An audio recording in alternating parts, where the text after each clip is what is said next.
Well, it's a rainy Saturday night here at Woodbine Mohawk Park, but it's sunny and warm inside the studio because you got double trouble tonight. It's me, Elisa Blow, who's back for the winter months, and my good friend, Hall of Famer Randy Waples. And Randy and I have been known to get in some trouble together before, and I would imagine that this winter will be no different than any other. Probably not. Yes. You are a bad influence. It's good to see you. You too. You know what I was thinking? It's only a matter of time before we got to get out the Hong Kong sweaters Yes, too. this is you it. know? Yeah, it is Hong Kong time. It is Hong Kong Yeah, time. absolutely. And of course, the holidays. Everybody got a little bit of a breather. I was talking to some people earlier on, just in the kitchen, and saying, obviously they got a bit of a forced holiday because of the bad weather, but I think a lot of people probably enjoyed it too. You got a little bit more time to spend with your family. Yeah, I think so. Around this time of the year, you're always looking for time. It just seems like you get to that end of the year and you just kind of want to chill for a little bit, not really worry too much about other stuff. Just wanted to quickly ask you, I don't do your job and I never could do your job the way that you do it, but I do kind of your job. Do you ever get tied up when you come in here and you got to say Woodbine Mohawk Park instead of just Woodbine? Oh, sure. Really? But then again, that would really, really affect me. the people at, oh gosh, I'm going to call them TVG, but there's the old name. FanDuel. FanDuel. When they'll call in, I'll say, oh, yeah, but we're going to be at WOMO, and they think that's the funniest line ever. WOMO. When, now that they're There you calling it go. WOMO, thanks to you-know-who over here. And then I was going to say, too, I haven't done a show since closing day at Woodbine, so I'm a little rusty. And, of course, You're I haven't never done rusty. a harness show since North America Cup with you. You're never rusty. It's going to come back to me. Good thing there's some familiar faces on today's program, but a familiar face that's not here is James McDonald. Of course, he's sunning himself in, Acapulco or something along those Mexico lines. somewhere. Yeah, but their kid's in tonight, hasty bid, without dad. So that might be an interesting evening for that horse. Yeah, Did absolutely. Paige go? That was going to be my Oh, next yeah. question. Yeah. So mom and dad are both out of town. We'll see how this horse performs here tonight without them. Yeah, he is so good right now, So, I honestly think that James took Paige down there just to try to keep the drive. Yeah, well, good line. So the track tonight is listed as good. We are in for some wet weather. We've had it since about 4:30 or so this afternoon. I checked my handy dandy phone, which gives you all the information that you need, Randy Waples, and it tells me that the rain will be done at 8 o'clock. That's nice. So that's okay. But until then, it's going to be a little soggy out there. But you know what? There's some horses that are going to really enjoy having a softer surface to compete yes. on today that might have some stinging toes, and they will certainly enjoy the softer ground tonight. Just looking back at what happened yesterday. Now, I was out for dinner during most of the races, Randy, so I didn't get a chance to see, but I did look at some of the results when I came back in and saw that we had some pretty big upsets, including an upset from Mystic at 35-1. Yeah, that was a big one. I don't really think anybody, was counting on that one. I certainly wasn't anyway. I was shocked when he come flying down on the end of it. But, he always showed talent. Now he's in claimers, so, maybe he's going to start to show a little bit more consistency instead of just that sporadic talent. J.R. Plant, huge night last night, 3 wins for him, recent addition to our drivers colony, and 2 of them with Carmen Osceola, and I had both of those, Galena Diamond and Western Wish. And as is the case normally at the beginning of the season, we see Carmen Osceola making a lot of claims, right? Adding some new horses, changing things up in the barn. But, one thing that's easy to point out is the fact that Jody Cullen is starting off the season right where she left off 2025, right back into the winner's circle. Anything that Jody is sending out, to me at least at this stage, when I'm maybe hemming and hawing between horses, I'm like, just circle Jody's horse. They're live. They're all racing very good. And you wanted to talk about the horses that she has in over the next couple of days. She's going to be busy. She's going to Very be busy. very, very busy. And live. Very busy tonight and, going to be half as busy tomorrow, but still busy. Yeah. She's got so many in. She had such a big year last year. This is kind of a new thing that we're going to start to, maybe try out there a little bit. And we're going to try to highlight whoever the hot barn is coming into the weekend. So last week, Jody was on top on Monday, stats and standings. She was the number 1.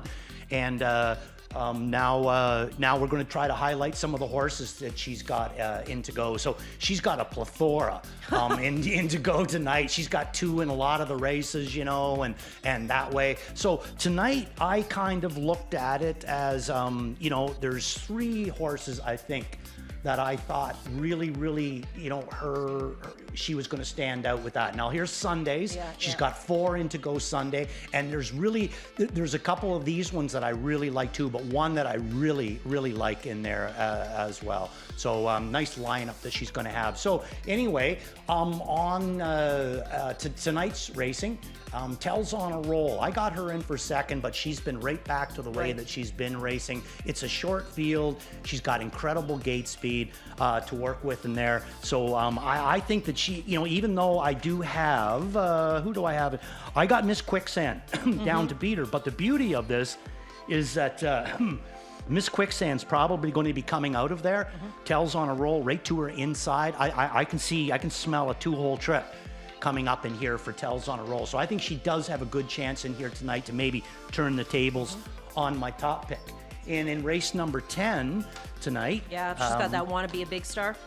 Yes, Wanna Be a Big Star. Also got him in for second, but this is kind of, to me, this is a wide open race. I mean, you can go a lot of ways in this race. I went Drinking Buddy on top, but Wanna Be a Big Star, again, look at the post positions. His last two, Elisa, a 9 and a 10. He raced in a 40, an optional 40 claimer. Everything's pointing towards dropping down from the 40 to the 50 to now into non-winners of $6,000. The last time he was in this class, December the 13th, ends up coming up with a big win at 9-1. Randy, So, yeah, he came from the back of the bus. right, and he to does get a the lot win. of his racing that way, even with the good draw. So I like him in here tonight as well. And then in race number 11, Blue Bar, racing very, very good. Recently, went into the claimers as well when they brought this guy back. He seems to have found a good home in the 60 claimer, and I look at him as quite live in here. I went Dusty Lane Levi. You like Dusty Lane Levi. How can you not? He's just been a winning machine.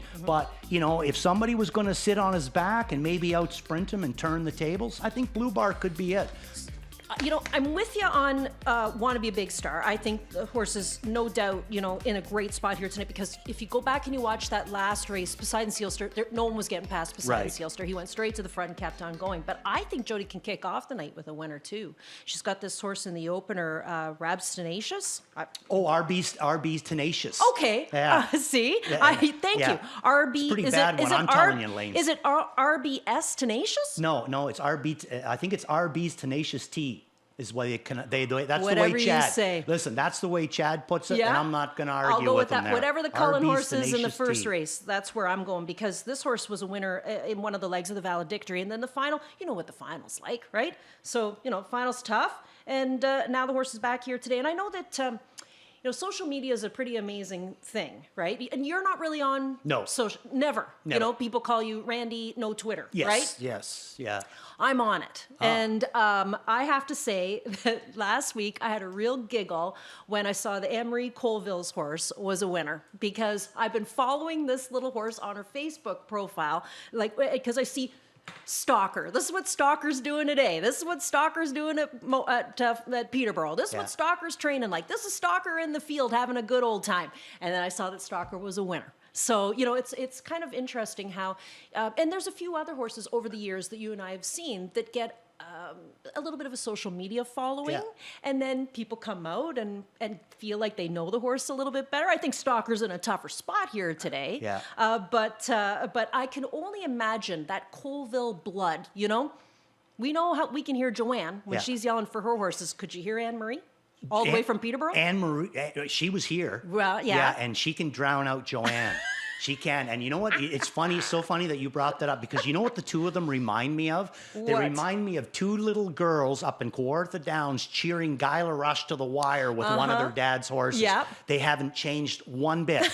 You know what I mean? Not one iota. They're the same two little girls up at Kawartha Downs screaming for Guyla Rush to get their horse to the wire first. Nothing's changed. And I was so happy for her, because she does such a great job with her horses, and she was so proud when I did finally catch up to her and say, hey, way to go, Anne-Marie, or whatever. She had tears. No, It was just nice. It was really nice. Because it's a homebred. Yeah. Homebreds are a whole other And feeling what a nice when you name. get them into the winner's circle. And I got to cheer for anybody from Little Britain. There Sorry, you go. I'm a Port Perry Greenbank kid, so there you go. when Little Britain was just down the road. Yeah, Randy, well, just down the you road. can take the little girl out of Little Britain, but you can't take Little Britain out of the little girl. There you go. That's what you say. All right, let's get a look at the horses for the opener. And that's where we're going to find I'm a Cute Little Stalker. Todd Ratchford will be doing the driving. Once again, horse comes in off of a wire victory, basically, back on January the 3rd, which, by the way, thanks for sending me the text to wish me a happy birthday. You're quite welcome. It was the anniversary of my 29th birthday yet again. Yeah, there you go. And I'll tell you what I did.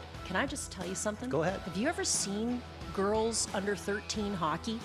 It's crazy, man. It's crazy. No way. So my niece was playing in a hockey tournament and she got 2 minutes for slashing. Okay. Imagine girls, you have a daughter. Yeah. You remember 11, 12, 13. It was tough. Yeah. Right? Yes.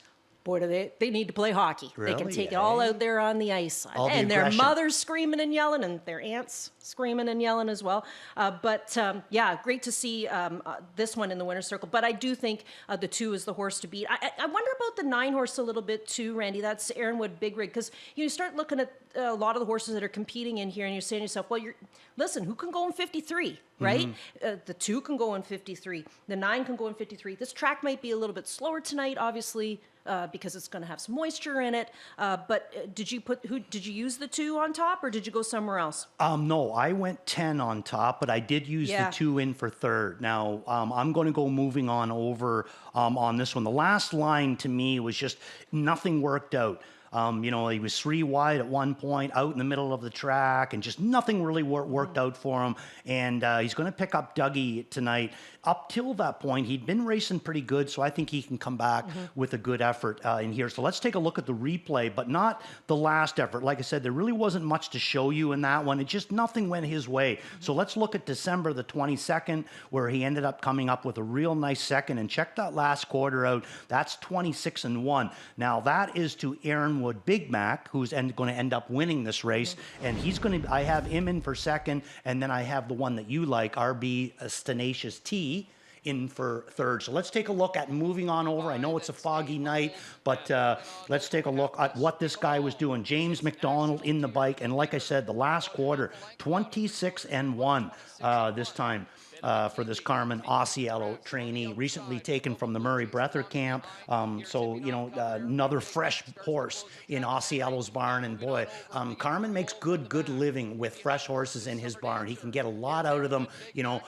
Just the problem is sometimes they stay around a little bit too long. But look at this guy. Look at the wheels coming on the end of it. He never gives up, keeps coming forward. Had the 7-hole, got away in a bad spot. He might get away in a bad spot again tonight, but the difference is, though, is that, he's going to go from one great driver, which we've seen with James. Now he's going to go to McNair. McNair's style is completely different than James's style, so I'm not really sure what he's going to do, but if you look down on the bottom of the card, he does show where he can get out of there sometimes. And Dougie, he likes to, put them out there into play. So not really sure exactly how it's going to play out, but I'm going to take a chance with him and put him up on top and hope that, tonight's his night. Well, you're the only one with the 10 up in the top spot, yes. but you're also the only one who wears that Hall of Fame ring, too. So we'll put the 10 on top. 8-1, the current price on this horse, as we have 22 minutes to go before the opener on the program here tonight. Let's go over to race number 2, second half of the early double. Now, this is a claiming event, 40 down to $30,000, but just a smaller group of 6. And you can make arguments for a lot in here, but I think, Osceola has a very solid 1-2 punch. He's got this HF Pan's Shadow. First start off of the claim. Horses moved around from barn to barn, but races for anybody who's got him. Just hasn't raced since the 27th of December.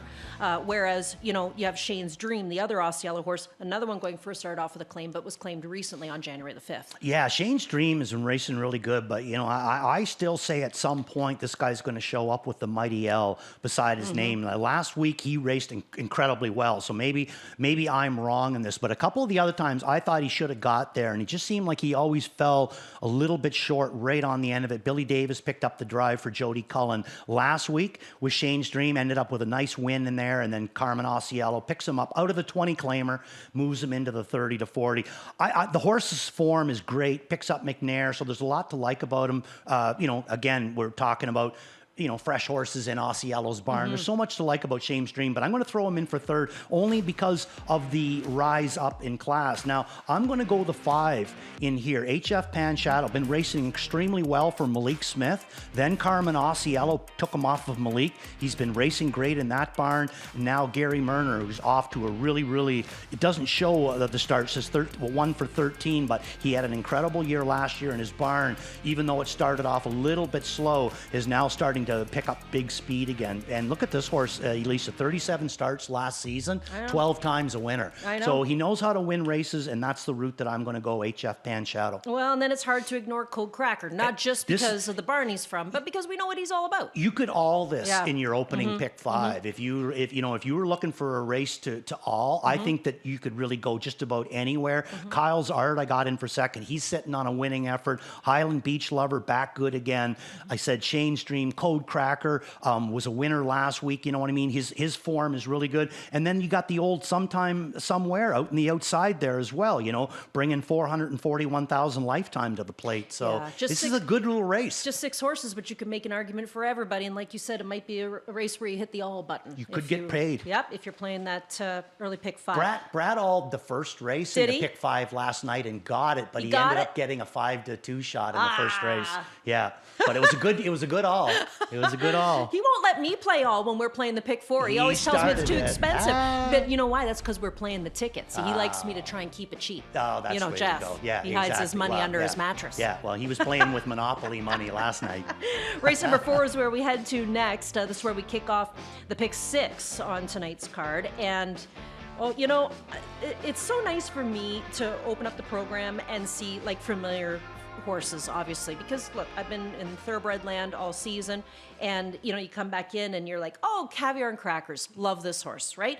On the drop here tonight, to face non-winners of 6,000, it's a great spot here for them to get a nice win with this gal. 12 wins for her last year. She was the princess of the series last year, was she not? She was. She was doing pretty awesome. She was the queen, no doubt about that. I mean, look, 271,000 just in that year. Yeah, just in that, and I think she did win one small stake race down in Western Fair. Right. I forget the name of the mare stake, Forest City, I think it's called. But she did win that one. But everything else, she grinded it out. I know. The tough way, racing every 7 days and against the best ones. But she peaked at the age of 5. That's amazing. Yeah. I think obviously she's a horse that a lot of people are going to pay attention to. But what do you think about the Superior Delight tonight? That's where I went. Now the horse was second last start out, and I thought it was a pretty good closing effort. Raced well late behind a horse by the name of Delta Sunrise, and you get Louis Waugh getting back on the bike tonight. This horse that McDonald drove last start out, but it's back to Louis for Fellows. I don't think you're reaching that hard, because I put her in for second. Superior Delight. I mean, she's racing good. You seen what she did last year, and I mean, you know what she was doing last year as a 3-year-old? What? They'd race her 1 week in the 20 claimer, the 20 condition claimer. And then the next week they'd race her in the grassroots. Oh, okay. And then they'd come back to the 20 claimer. Yeah. So at any time you could have picked her up for last 20. year because of her allowance. Sorry. I think it was around 35. But you could have picked her up the start of her season last year for 35,000. Look what she made. 142. Well, that tells you what the grassroots is all about. Grassroots is a great program. It is, and the way that they managed it, Yes. and she started out prospect and owned by Yolanda Fellows like this, and was bred by Hassan Malarandi. Yeah, so they've had the horse all along. Yeah, and I mean, just the management skills that they showed. I mean, look, she was 26 for 36, top 2.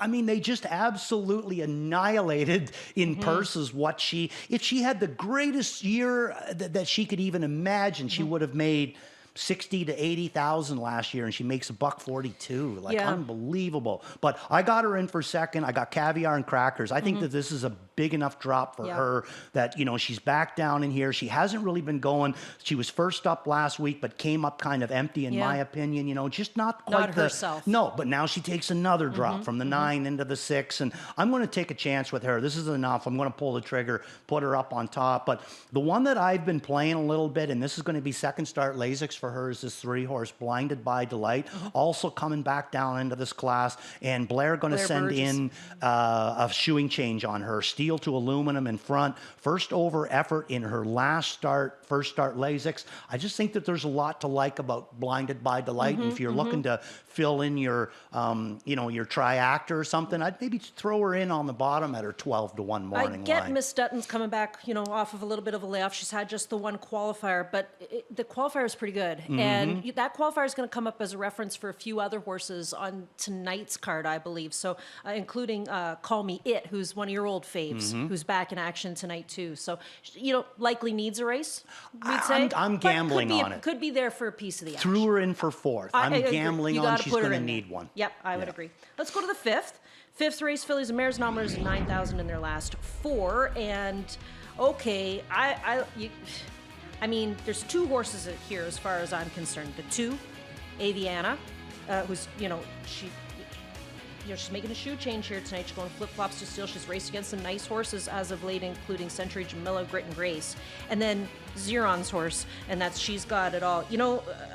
She just got beat on the wire for second in that last start back on January the 3rd. Tells on a roll. She was on a roll. Like, Tells on a roll was her old self, right? She just went straight to the front. She keeps on going. No one was getting past her.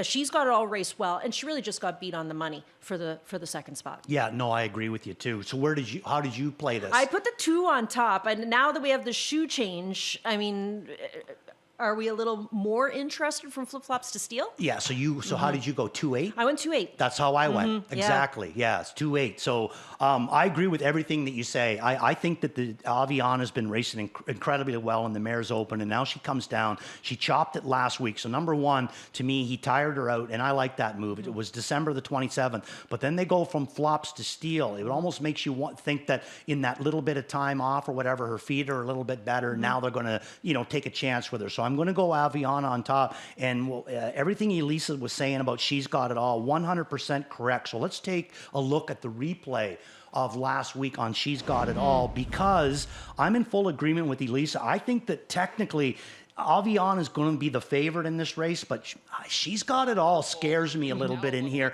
And with the outside of the gate and her ability to get out of there, I could see her getting there and getting control, but I could also see Jody ending up on her back with Aviana. But what happens if Jody doesn't get off her back?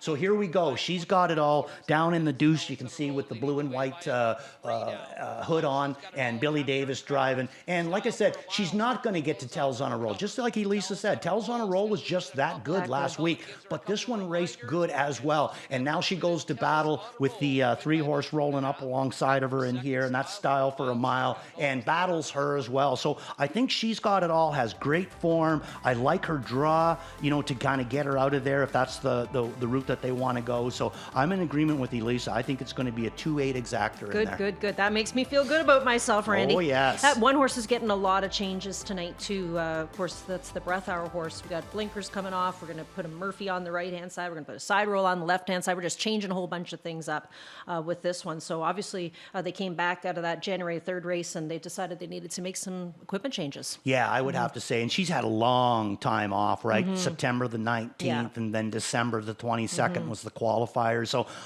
and the rail and all the changes, maybe she's not just, he doesn't have her just the way that he wants her. No. I'm going to take a wait and see. All right, me too. But just wanted to mention all those equipment changes on that one too. All righty, where are we headed off to next? We're into the back half of the card. Race number 6 is where we're going to go next, where the late pick 5 kicks significant off. scratch. Oh, this was a bit of a disappointment, I think, for a lot of us to see man. Bruno. No, he will not be racing tonight. No. He is a vet scratch, and that sucks for Gabby Sasso, because this horse has been a really nice moneymaker in her outfit. So we won't see him tonight. Hopefully, whatever it is that ails him, he'll get over it quickly, and we'll see him back in action soon. But now, as a result of that, I was really impressed, and I have to hear from the Hall of Famer too on what he thought. But I was really impressed with the race from a Class Yankee last start. He ran. Sorry, there are going to be the odd moments where I'm going to go thoroughbred on you. I don't know how you don't do it more. There's going to be the odd moment where it's going to happen. I'm going to apologize in advance. I thought he raced really well last time. Huge late kick in behind Cold Creek Queso. He's a good horse, Cold Creek Queso, right? So just, started to try to reel him in and was making a good move late. But the other horse that looked fantastic last week was Poseidon Sealster. Yeah. He looked so good. There was never any doubt. He just went straight to the front and it was over. Yeah, you got a great eye. Okay, so Class Yankee, I got him in for a second now because Bruno No was going to be my top play in here. But so a Class Yankee's going to be my in for second. What a job they've done with this horse, eh? A Class Yankee? Yes. Yeah, and also, I know you're not showing the replay on it too, but I just want to point out, he got himself into a little bit of traffic trouble last start too, down the stretch. And they did have to alter course, right? So I can't remember exactly if he was in the 2-path, but wherever he was, let's say he's in the 2-path, and he had to come all the way out. Once he got out and clear, but then as you and I have talked about this many, many times, you're stopping a horse's momentum and trying to get him move again when you're so late in the race, right? Clear sailing, would we have got there and maybe got the win? Coulda. So, but again, it's just, they have done some good things with him.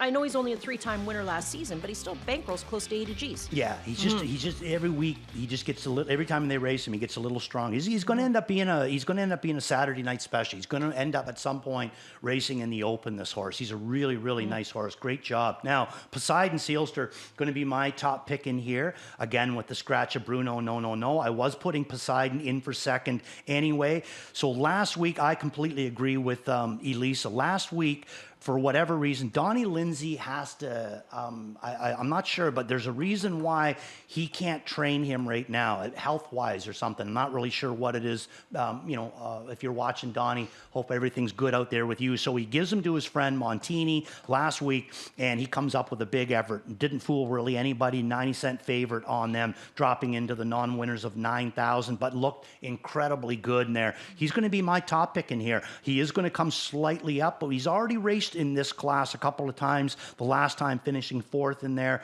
But I agree with Elisa. He just looked different last week. He looked more like himself last week. There was no end to him last week. And his sweater, in the words of Elisa Blow, his old sweater, Bob McClure, is going to be in here to drive him tonight too. So I think that Poseidon Sealster, all the fingers are pointing towards winner's circle. But are we leaving out Powertrain? And I mean, you and I were here the night he went in 48, right? Well, 48 and what? 48 and 2? Yeah, that was pretty awesome. Yeah. And I mean, I get, he's had a little bit of time off. He just has the one qualifier. It's an interesting qualifier, too, because the winner is this Jordienne, and we're going to see that horse later in the card tonight. That's a horse that's coming in after being purchased from Australia. That horse shows up in race number 10, and he's a bit of a question mark, too, because he's a horse that was racing in Australia, so it's his first time here. But you can't really dismiss Powertrain, I don't think, either, because we know what he's capable of. I know he might not be, totally tightened. The screws aren't totally tight maybe for tonight, but the old Powertrain is going to show up eventually. Oh, I agree. I mean, he's a lot of ball for this alley. There's no doubt about it. But his schedule has just been so sporadic lately.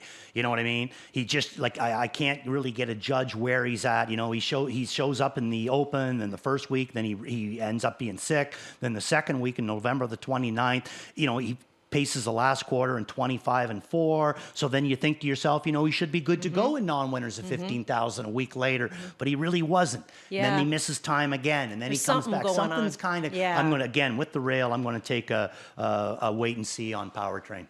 All right, let's go to race number 7. Now, and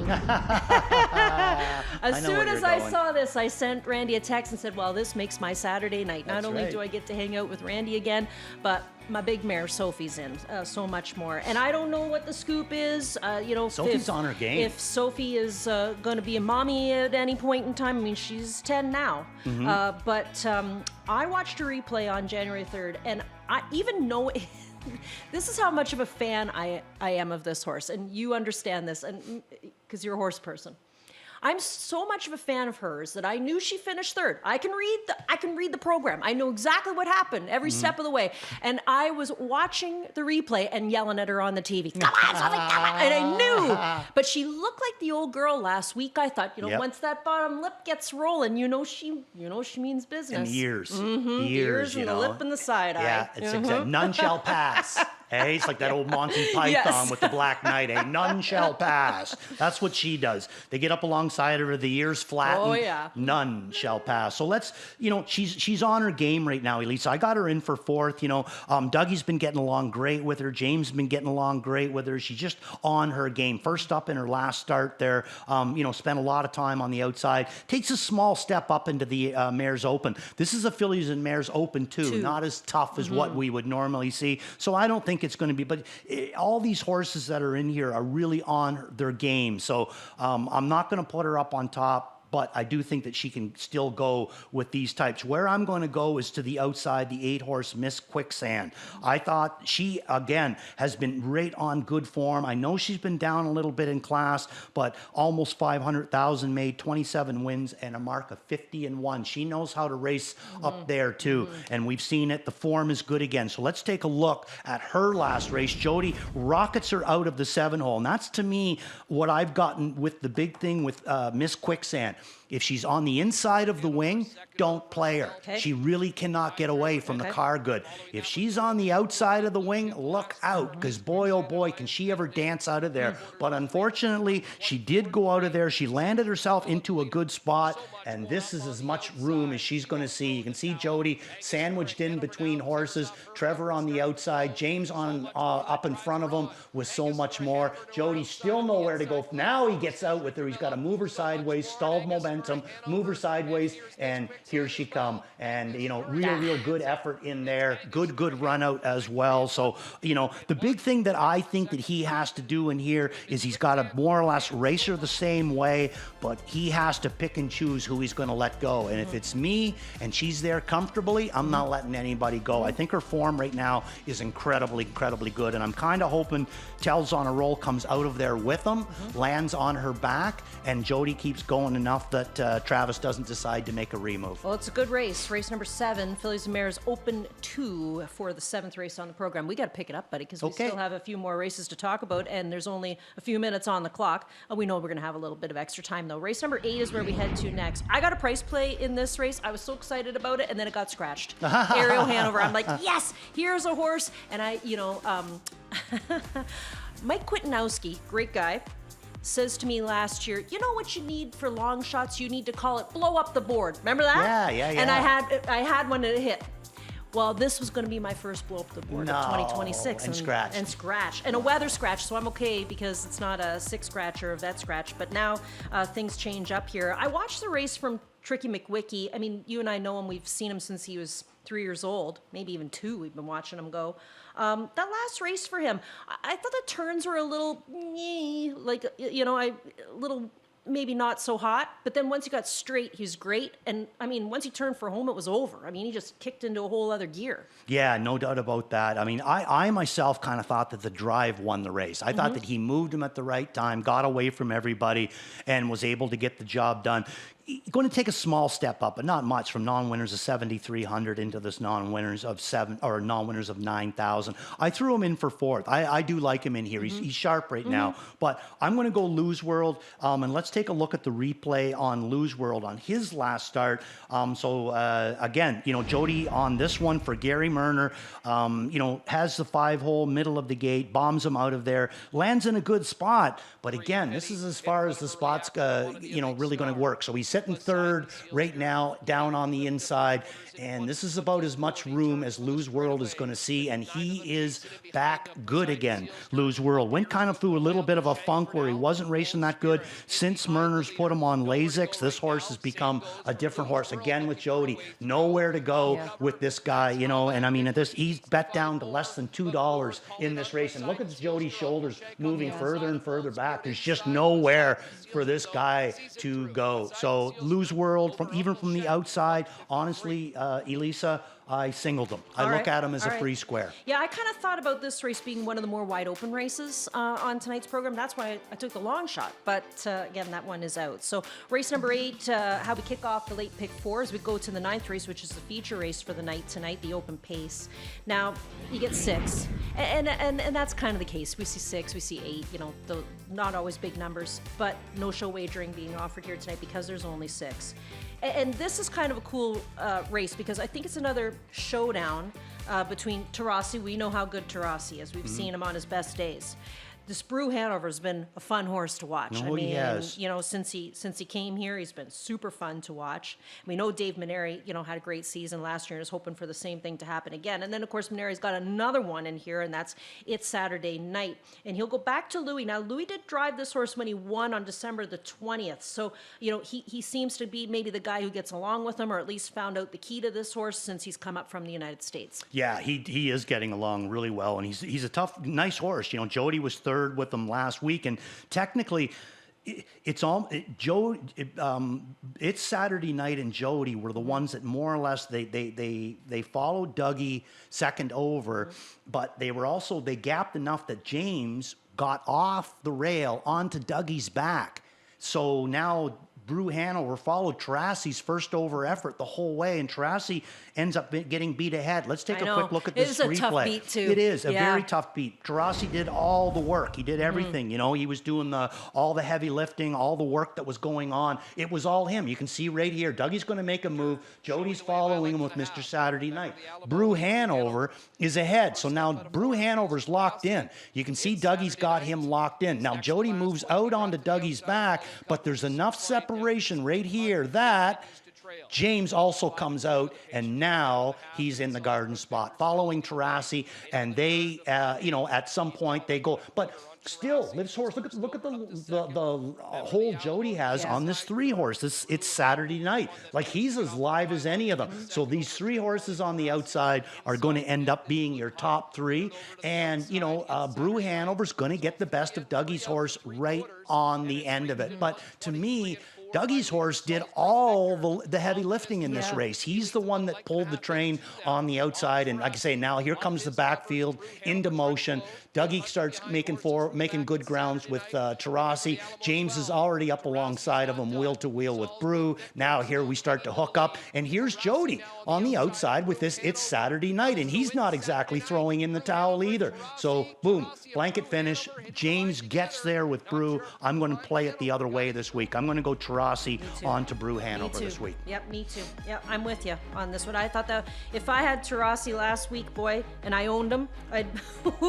that's a hard one to lose. He raced so well. But you know, he has been a consistently good horse since he arrived here. He's a Saturday night special. He sure is, and he's never been anything else. No. He has always been a horse you can count on Saturday night. 10th race is where we kick off the late double. A reminder: we have 11 tonight. The 11th race is where we play the jackpot high five, and of course, if you watch the Thoroughbred show on a regular basis, you know that Jeff and I always give you an early pick four. Now, because we actually bet it, and Jeff is a little tight. He's a little tight. Yeah, you know, like bark to a tree. He won't let me hit the all button. Oh, no. You know, those. That's too many. Got to take a few out. But we're playing with Woodbine's money tonight. And you said he hit a lot of numbers yesterday. So he did. I ratted you out, Brad. Sorry. So what do you have?